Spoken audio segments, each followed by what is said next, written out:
Karthigai Deepam serial இன்னைக்கான எபிசோடில் என்ன நடக்க போகுதுன்னு பார்க்கலாம் வாங்க. அதுக்கு முன்னாடி என்னுடைய சேனலை நீங்கள் சப்ஸ்கிரைப் பண்ணலைன்னா மறக்காமல் சப்ஸ்கிரைப் பண்ணிக்கோங்க. பக்கத்தில் இருக்கிற பெல் பட்டனையும் ப்ரெஸ் பண்ணிக்கோங்க.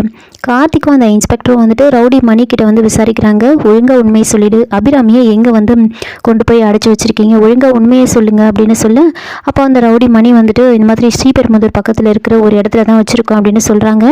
சரி, இவங்க 3 பேரும் வந்து அந்த இடத்துக்கு வந்து போயிட்டுருக்காங்க. அங்கே அபிராமி இன்னொருத்தவங்க கிட்ட வந்து பேசிகிட்டு இருக்காங்க. அப்பா, என்னை யார் கடத்த சொல்லி சொன்னது, அந்த உண்மையாவது சொல்லுப்பா அப்படின்னு சொல்ல, இங்கே பாருங்கள், எனக்கு அதெல்லாம் தெரியாது, அண்ணா இதெல்லாம் உங்ககிட்ட சொல்லிவிட்டு என்னை வந்து பயங்கரமாக திட்டுவார் அப்படின்னு சொல்ல, சரி இந்த கட்டையாவது அவுத்து விடுப்பா, எனக்கு கொஞ்சம் தண்ணி வேணும் அப்படின்னு கேட்க, இங்கே பாருங்கள், அண்ணன் சாப்பிடும்போது மட்டும்தான் வந்து கட்டை அவுத்து விடணும்னு சொல்லியிருக்காரு, அதெல்லாம் நான் எதுவும் பண்ண மாட்டேன், கொஞ்ச நேரம் வாயை மூடிட்டு அமைதியாக இருங்க அப்படின்னு சொல்ல, இங்கே பாருப்பா, நான் தண்ணி குடிச்சிட்டு அமைதியாக இருக்கேன், நான் எதுவும் சொல்ல மாட்டேன், நீயும் அண்ணன் கிட்ட சொல்ல வேண்டாம், நானும் அவர்கிட்ட எதுவும் சொல்ல மாட்டேன், கொஞ்சம் கட்டை அவுத்து விடுப்பா அப்படின்னு கெஞ்சுறாங்க. அதனால் அவங்க வந்துட்டு சரி நான் கட்டை அவுத்து விடுறேன் அப்படின்னு சொல்லிட்டு அவுத்து விட்டுட்டு போயிட்டு தண்ணி எடுத்துகிட்டு வரதுக்காக போகிறாங்க. அப்போது அபிராமி என்ன பண்ணுறாங்கன்னா, சுற்றி முற்றி பார்த்துட்டு ஓடி போயிட்டு ஒரு இடத்துல போய் ஒளிஞ்சிக்கிறாங்க. இவங்க தண்ணி எடுத்துகிட்டு வந்து பார்க்குறாங்க. ஐயோ, அந்த அம்மா தப்பிச்சிடுச்சு போல இருக்குது அப்படின்னு வாட்டர் பாட்டில் அங்கேயே அப்படியே போட்டுட்டு நேராக போயிட்டு அந்த ரவுடிக்கிட்ட வந்து சொல்கிறாங்க, அண்ணன் அந்த பொம்பளை தப்பிச்சிடுச்சு அப்படின்னு சொன்ன உடனே, உன்னை நம்பி போய் விட்டுட்டு வந்தேன் பாரு அப்படின்னு 2 பேரும் வந்து அபிராமி தேடி ஓடிட்டு இருக்காங்க. அபிராமி அங்கேருந்து வெளியில் வந்து ரோட்டில் வந்து ஓடிட்டு இருப்பாங்க ரொம்ப வேகமாக.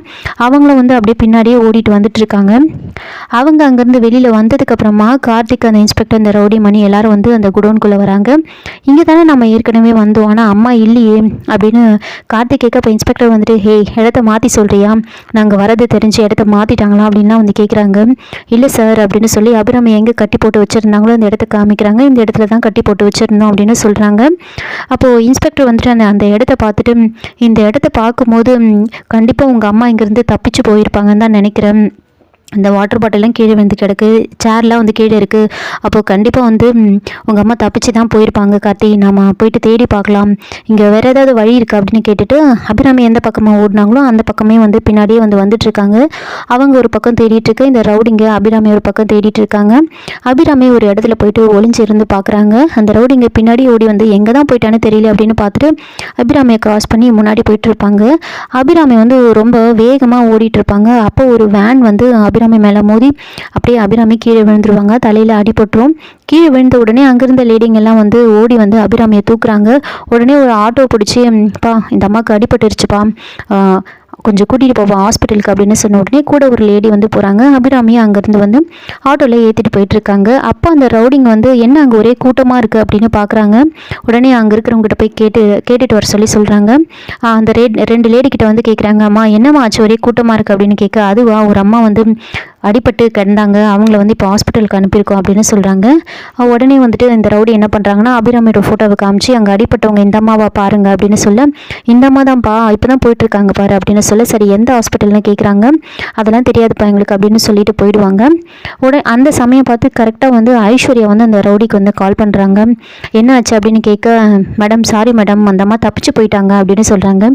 ஆனால் நீங்கள் ஒன்றும் கவலைப்படாதீங்க, அந்த அம்மாவுக்கு வந்து தலையில் அடிபட்டிருக்கு, இப்போ தான் அந்த அம்மாவை ஹாஸ்பிட்டலுக்கு கூட்டிகிட்டு போயிருக்காங்க, அதனால் நீங்கள் அதை நினச்சிலாம் கவலைப்படாதீங்க, நாங்கள் உடனே போகிறோம் அப்படின்னு சொல்கிறாங்க. அப்போது ஐஸ்வர்யா வந்துட்டு சரி உடனே போய் பாருங்கள் அப்படின்னு சொல்லிட்டு ஃபோனை வைக்கிறாங்க. இதனால் ஐஸ்வர்யா ரொம்ப டென்ஷனாக இருப்பாங்க. ரியா வராங்க. ரியா கிட்ட வந்து இந்த விஷயத்தை சொன்ன உடனே ரியா இன்னும் பயப்படுறாங்க. போச்சா, நான் நல்லா மாட்ட போகிறேன் அப்படின்லாம் வந்து ரொம்ப பயப்படுறாங்க. நேராக போயிட்டு ஆனந்த்கிட்ட ஒரு ட்ராமா பண்ணுறாங்க. ஆனந்த் எல்லாமே வந்து என்னால் தானே, என்னால் நான் வந்ததுக்கப்புறம் தான் இவ்வளோ பிரச்சனையும், எனக்கு ரொம்ப கஷ்டமாக இருக்குது, பேசாமல் நான் இங்கேருந்து போயிடுறேன், நீ என் கழுத்தில் தாலி கட்டிட்டல அதுவே போதும் எனக்கு அப்படின்லாம் வந்து ரொம்ப டைலாக்காக பேசுகிறாங்க. அதை கேட்டு ஆனந்த் வந்துட்டு, ரியா இங்கே பாரு, அதெல்லாம் எதுவும் கிடையாது, அம்மா நல்லபடியாக வீட்டுக்கு வந்துட்டாலே போதும், எதுவும் உன்னால் கிடையாது, நீ அதெல்லாம் நினச்சி ஃபீல் பண்ணாத அப்படின்னு ஆனந்த் வந்து பேசிகிட்டு இருக்காங்க.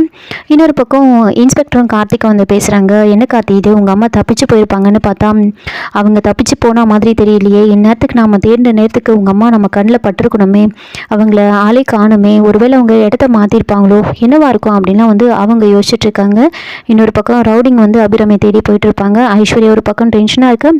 அந்த ஆட்டோக்காரர் வந்து நேராக வந்து ஹாஸ்பிட்டலில் கொண்டு போய் சேர்க்குறாங்க. டாக்டர் வந்து செக் பண்ணி பார்த்துட்டு இவங்களை யார் கொண்டு வந்து அட்மிட் பண்ணது அப்படின்னு கேட்குறாங்க. வெளியில் ஆட்டோக்காரர் வந்து நின்றுட்டுருப்பார். அப்போது அவர்கிட்ட வந்து விசாரிக்கிறாங்க, யாருப்பா நீங்கள், அவங்களுக்கு என்ன வேணும் அப்படின்னு கேட்க, மேடம் எனக்கு அதெல்லாம் தெரியாது, ரோட்டில் அடிபட்டு கிடந்தாங்க, அப்போது என் ஹாஸ்பிட்டல் கூட்டிகிட்டு போக சொல்லி சொன்னாங்க, அதனால நான் கூட்டிகிட்டு கூட்டிகிட்டு வந்து சேர்த்தேன் அப்படின்னு சொல்கிறாங்க. அப்போ உடனே போலீஸ் இல்லை வந்து இன்ஃபார்ம் பண்ணுங்க அப்படின்னு சொல்ல உடனே வந்து போலீஸ்க்கு வந்து இன்ஃபார்ம் பண்ணிடுறாங்க. இந்த மாதிரி 50 வயசில் ஒரு லேடி வந்து அடிபட்டு கிடந்தாங்க, ஒருத்தவங்க வந்து கூட்டிகிட்டு வந்து சேர்த்துருக்காங்க அப்படின்னு சொல்கிறாங்க.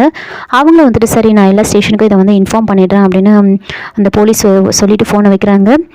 இந்த ஆட்டோக்காரர் நம்பரை வாங்கிட்டு அவர் அங்கேருந்து அனுப்பிடுறாங்க. இதோட இந்த எபிசோடு வந்து முடிச்சிருக்காங்க. என்னோட ரிவ்யூ பிடிச்சிருந்தால் லைக் பண்ணுங்கள், மறக்காமல் சப்ஸ்கிரைப் பண்ணுங்கள். தேங்க்யூ.